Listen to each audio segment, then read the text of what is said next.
പശ്ചിമേഷ്യൻ യുദ്ധത്തിന് അമേരിക്കയും ഇസ്രായേലും ഇറങ്ങി പുറപ്പെടുമ്പോൾ അവർക്ക് ഏറ്റവും വലിയ ആത്മവിശ്വാസമായിരുന്നത് ലോകത്തിലെ തന്നെ ഏറ്റവും പ്രബലമായ രഹസ്യാന്വേഷണ ഏജൻസിയായ ഏറ്റവും വലിയ ചാരസംഘടനയായ മൊസാദ് നൽകിയ വിവരങ്ങളായിരുന്നു. വെറും 4 ആഴ്ച കൊണ്ട് അവസാനിപ്പിക്കാമെന്ന പ്രതീക്ഷയിൽ ഇറങ്ങിപ്പുറപ്പെട്ട ഒരു നടപടി. എന്നാൽ 5 മാസം പിന്നിടുമ്പോഴും ഇറാനെ ഏതെങ്കിലും തരത്തിൽ തളർത്താൻ അമേരിക്കയ്ക്കോ ഇസ്രായേലിനോ കഴിഞ്ഞിട്ടില്ല എന്നതാണ് ഏറ്റവും പ്രധാനപ്പെട്ട കാര്യം. അവിടെ പിഴച്ചത് മൊസാദിൻ്റെ കണക്കുകളാണ്. എത്രയോ കാലമായി, എത്രയോ വർഷമായി മൊസാദിനെ പാടിപ്പുകഴ്ത്തുകയാണ് ലോകം. മൊസാദിൻ്റെ ഓപ്പറേഷനുകൾ, മൊസാദിൻ്റെ ചില നീക്കങ്ങൾ, മൊസാദ് നടത്തിയ വധങ്ങൾ, ഇതെല്ലാം തന്നെ ഇസ്രായേലിന് എക്കാലവും ലോകരാജ്യങ്ങൾക്കിടയിൽ ഒരു ബഹുമാനം, അല്ലെങ്കിൽ ആ തരത്തിൽ ചിന്തിക്കുമ്പോൾ, ഈ രഹസ്യാന്വേഷണ മേഖലയുമായി ചിന്തിക്കുമ്പോൾ ആ തരത്തിൽ വലിയ പാടിപ്പുകഴ്ത്തലുകൾ, വാഴ്ത്തലുകളൊക്കെ തന്നെ ഇസ്രായേലിന് മേൽ വന്നു വീണത് മൊസാദിൻ്റെ ബലത്തിലായിരുന്നു. ആ ഒരു ആത്മവിശ്വാസമായിരുന്നു ഇസ്രായേലിനെ നയിച്ചിരുന്നത്. പക്ഷേ ഇപ്പോൾ കേൾക്കുന്ന വാർത്ത മൊസാദിൽ കലാപമെന്നാണ്. അവിടെ ആഭ്യന്തര കലാപം നടക്കുന്നു, അല്ലെങ്കിൽ ആ സംഘടനയ്ക്കുള്ളിൽ, ആ സംവിധാനത്തിനുള്ളിൽ വലിയ തർക്കങ്ങൾ നടക്കുന്നു. എങ്ങനെയാണ് മൊസാദിന് പിഴച്ചത്, ഏതൊക്കെ രംഗങ്ങളിലാണ് മൊസാദ് പാളിപ്പോയത് എന്നുകൂടി പരിശോധിക്കേണ്ടതുണ്ട്. ഇറാനിൽ ആഭ്യന്തര കലഹം ഉണ്ടാകുമെന്ന് മൊസാദിൻ്റെ ഒരു കണക്കുകൂട്ടലുണ്ടാകുന്നു. അതായത് ഖമേനിയെ കൊലപ്പെടുത്തുന്നു, പ്രധാനപ്പെട്ട നേതാക്കളെയെല്ലാം കൊല്ലുന്നു. ഫെബ്രുവരി 28-ന് അമേരിക്കയും ഇസ്രയേലും സംയുക്തമായി ഇറാനിലേക്ക് ഒരു ആക്രമണം നടത്തുന്നു. അവിടെ മുതൽ ഒരു ഏകാധിപത്യ സ്വഭാവമുള്ള ഭരണകൂടത്തിൽ നിന്ന് മോചനം നേടുന്നതിന് വേണ്ടി ജനങ്ങൾ തെരുവിലേക്ക് ഇറങ്ങുമെന്നും അവിടെ ആഭ്യന്തര കലാപം ഉണ്ടാകുമെന്നും, ഒരുപക്ഷെ വെനസ്വേലയിലൊക്കെ സർക്കാരിനെ മറിച്ചിട്ടതുപോലെ, അവിടെ പ്രസിഡന്റിനെ കീഴ്പ്പെടുത്തി അമേരിക്കയ്ക്ക് ഭരണം കൈവരിക്കാൻ കഴിഞ്ഞതുപോലെ ഇറാനിൽ സാധ്യമാകുമെന്ന ചില ചിന്തകൾ. പക്ഷേ അതെല്ലാം പൊളിഞ്ഞു എന്നത് ഒരു കാര്യം.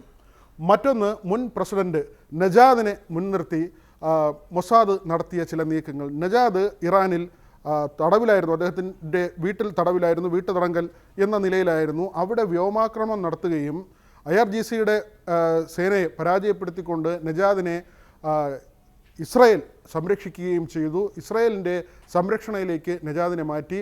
നജാദിനെ മുൻനിർത്തി അവിടെ ജനങ്ങളെ ഏകോപിപ്പിക്കാം, അങ്ങനെ അമേരിക്കയ്ക്കും ഇസ്രായേലിനും അനുകൂലമായ ഒരു സാഹചര്യം സൃഷ്ടിക്കാമെന്ന ഒരു ശ്രമം. പക്ഷേ ഒരു ഘട്ടം കഴിഞ്ഞപ്പോൾ നജാദ് കളം മാറി IRGCയുടെ വരുതിയിലേക്ക് തന്നെ പോകുന്ന ഒരു സാഹചര്യം ഉണ്ടായി. കാരണം നജാദിന് മനസ്സിലായി, അമേരിക്കയെയും ഇസ്രായേലിനെയും വിശ്വസിച്ചാൽ തനിക്ക് അപകടം സംഭവിക്കും എന്ന കാര്യം, ഇറാനിൽ തനിക്ക് ഒരു നിലനിൽപ്പും ഒരു കാലത്തും ഉണ്ടാകില്ല എന്ന തിരിച്ചറിവ്. അതുകൊണ്ട് തന്നെ അദ്ദേഹം കളം മാറി പോവുകയും ചെയ്തു. മറ്റൊന്ന്, കുർദുകളുടെ പിന്തുണയാണ്. അത് സ്വാഭാവികമായും വിമത വിഭാഗമായ കുർദുകൾ ഇറാനിൽ കലാപമുണ്ടാക്കുമെന്നും അതുവഴി ഇറാനെ അസ്ഥിരപ്പെടുത്താമെന്നും യുദ്ധത്തിന് തൊട്ട് പിന്നാലെ തന്നെ അമേരിക്കയ്ക്കും ഇസ്രായേലിനും അവിടെ ആധിപത്യം സ്ഥാപിക്കാൻ കഴിയുമെന്ന കണക്കുകൾ മൊസാദ് നിരത്തുകയായിരുന്നു. അങ്ങനെ ചില വിശകലനങ്ങൾ അവർ നടത്തുകയായിരുന്നു. ആ റിപ്പോർട്ടുകളും അമേരിക്കയുടെയും ഇസ്രായേലിൻ്റെയും മുന്നിലേക്ക് വെച്ചു. പക്ഷേ ഇവർ പ്രതീക്ഷിച്ചതുപോലെ കുർദുകൾ ഇറാന് നേരെ തിരിഞ്ഞില്ല എന്നത് മറ്റൊരു കാര്യമാണ്. ഇറാഖിലും മറ്റുമൊക്കെ തന്നെ കുർദുകളുടെ സാന്നിധ്യമുണ്ട്. അവർ അവരുടെ സ്വതന്ത്ര രാജ്യം ആവശ്യപ്പെടുകയാണ്. അങ്ങനെ ഒരു സാഹചര്യത്തിലാണ് കുർദുകളുടെ പിന്തുണ ഉണ്ടാകുമെന്ന് മൊസാദ് കരുതിയത്. പക്ഷേ അവിടെയും ഈ ലോകത്തിലെ വലിയ ചാരസംഘടനയ്ക്ക് കണക്കുകൾ പിഴച്ചു എന്നതാണ്. മറ്റൊന്ന്, ഇറാനെ അണ്ടർഎസ്റ്റിമേറ്റ് ചെയ്തു എന്നതാണ്. ഇറാൻ സൈനികപരമായി വളരെ മോശം രാജ്യമാണ്, അല്ലെങ്കിൽ അവർക്ക് സൈനിക ശക്തി ഇല്ല എന്നൊരു കണക്ക് കൂട്ടൽ മൊസാദിനുണ്ടായി. എന്തുകൊണ്ട് ലോകത്തിലെ ഏറ്റവും വലിയ രഹസ്യാന്വേഷണ ഏജൻസിക്ക് ഇങ്ങനെ വലിയ അബദ്ധങ്ങൾ, മണ്ടത്തരങ്ങൾ പറ്റി എന്നതാണ് ഇപ്പോൾ ലോകം അത്ഭുതത്തോടു കൂടി നോക്കുന്നത്. 2500 മുതൽ 3000 ബാലിസ്റ്റിക് മിസൈലുകൾ എന്നതായിരുന്നു മൊസാദിൻ്റെ ഒരു കണക്ക് കൂട്ടൽ ഇറാൻ്റെ കൈവശം ഉള്ളത്. എന്നാൽ അതിൻ്റെ എത്രയോ ഇരട്ടി മിസൈലുകൾ ഇറാൻ്റെ പക്കലുണ്ടായിരുന്നു എന്നതായിരുന്നു അതിൻ്റെ വസ്തുത, സത്യം. അത് അമേരിക്കയ്ക്കും ഇസ്രായേലിനും നേരെയുള്ള ആക്രമണം അത് പ്രധാനമായും പശ്ചിമേഷ്യയിലെ അവരുടെ യുദ്ധകേന്ദ്രങ്ങളിലേക്കായിരുന്നു ഇറാൻ നടത്തിയത്. എത്രയോ മാസങ്ങൾ ഇറാൻ അങ്ങനെ ഈ ഭൂഖണ്ഡാന്തര മിസൈലുകൾ അയക്കുന്ന ഒരു ശക്തിയായി മാറി. അത് മുൻകൂട്ടി കാണാൻ, അതിൻ്റെ ഒരു കണക്കെടുപ്പ് നടത്താൻ, അല്ലെങ്കിൽ അത് ഊഹിക്കാൻ മൊസാദിന് കഴിയാതെ പോയി എന്നതാണ് മറ്റൊരു കാര്യം. വൻതോതിൽ ക്ലസ്റ്റർ ബോംബുകൾ ഇറാൻ്റെ പക്കലുണ്ടായിരുന്നു. അങ്ങനെ ഒരു കാര്യം പോലും മൊസാദ് ചിന്തിച്ചിരുന്നില്ല എന്നതാണ്. അതായത് ഈ ക്ലസ്റ്റർ ബോംബുകൾ വലിയ തോതിൽ വർഷിക്കുമ്പോൾ അത് ആകാശത്ത് വെച്ച് തന്നെ വിഘടിച്ച് പല പല ബോംബുകളായി പല മേഖലകളിൽ വീഴുന്ന ഒരു കാര്യമാണ്. അങ്ങനെയുള്ള ബോംബിൻ്റെ വലിയ ശേഖരം ഇറാൻ്റെ പക്കലുണ്ടായിരുന്നു. അത് മുൻകൂട്ടി കാണാൻ, അത് മനസ്സിലാക്കാൻ മൊസാദിന് കഴിയാതെ പോയി. ഇസ്രായേലിൻ്റെ ആരോഡോം സംവിധാനത്തിലെ പിഴവ്. കാരണം ഈ ക്ലസ്റ്റർ ബോംബുകൾ ഇങ്ങനെ ചിതറുമ്പോൾ അത് പ്രതിരോധിക്കുക എന്നത് വളരെ വെല്ലുവിളി നിറഞ്ഞൊരു കാര്യമാണ്. അവരുടെ ആരോഡോമാണ് അതിൻ്റെ ഏറ്റവും വലിയൊരു പ്രതിരോധ സംവിധാനം. ഇങ്ങനെ ക്ലസ്റ്റർ ബോംബ് ഉണ്ടോ എന്ന് പോലും അറിയില്ല. ആ ഒരു സാഹചര്യത്തിലാണ് പ്രതിരോധ സംവിധാനങ്ങൾ കാര്യക്ഷമമല്ലാതെ പാളുകയും കുവൈറ്റിലും സൗദിയിലും ഖത്തറിലും ബഹ്റൈനിലും UAE-യിലും അടക്കം തന്നെ അമേരിക്കയുടെയും ഇസ്രായേലിൻ്റെയും സൈനിക കേന്ദ്രങ്ങളിലേക്ക് ഇറാൻ്റെ ക്ലസ്റ്റർ ബോംബുകൾ പതിച്ചത്. ദിവസവും 50 മിസൈലുകൾ എങ്കിലും കുറഞ്ഞത് നിർമ്മിക്കുന്ന ഇറാൻ. ആലോചിച്ച് നോക്കൂ, ഇത്രയും മാസമാകുന്നു, 5 മാസം പിന്നിടുകയാണ്. പക്ഷേ ഇപ്പോഴും ഇറാൻ ഒരു ദിവസം കുറഞ്ഞത് 50 മിസൈലുകൾ അവർ വികസിപ്പിക്കുന്നുണ്ട്, അവർ തയ്യാറാക്കുന്നുണ്ട്, യുദ്ധത്തിനായി കോപ്പ് കൂട്ടുന്നുണ്ട്. അങ്ങനെ അവരെ ഒരു തരത്തിലും പ്രതിരോധിക്കാനോ കീഴ്പ്പെടുത്താനോ കഴിയാത്ത തരത്തിലേക്ക് ഇറാൻ മാറുകയാണ്. അവിടെയാണ് റഷ്യയുടെയും ചൈനയുടെയും ഒക്കെ വലിയ പിന്തുണ ഇറാന് കിട്ടുന്നു എന്ന വിവരങ്ങൾ നേരത്തെ പുറത്തു വന്നത്. അതെല്ലാം സാധൂകരിക്കുന്ന തരത്തിൽ അവരുടെ ആയുധശേഷി വർദ്ധിക്കുന്നുവെന്ന കണക്ക്. ആണവായുധമുണ്ടോ? ഇറാൻ ആണവ സമ്പുഷ്ടീകരണം നടത്തുന്നു. അത് ആണവായുധം നിർമ്മിക്കുന്നതിന് വേണ്ടിയാണ്. അതിൻ്റെ ഏതാണ്ട് 60% പിന്നിട്ടിരിക്കുന്നു. സമ്പുഷ്ടീകരിച്ച യുറേനിയം തിരികെ എടുക്കാൻ തയ്യാറാണ്, അല്ലെങ്കിൽ തിരിച്ചേൽപ്പിക്കണമെന്നൊക്കെ അമേരിക്ക പറയുന്നു. തങ്ങൾ വേണമെങ്കിൽ സൂക്ഷിക്കാമെന്നൊരു ഉറപ്പൊക്കെ റഷ്യ നൽകി. പക്ഷേ മൊസാദിനെ സംബന്ധിച്ച് ഇപ്പോഴും അവ്യക്തമാണ് യഥാർത്ഥത്തിൽ ഇറാൻ ആണവശക്തി ആയിട്ടുണ്ടോ ഇല്ലയോ എന്ന കാര്യത്തിൽ.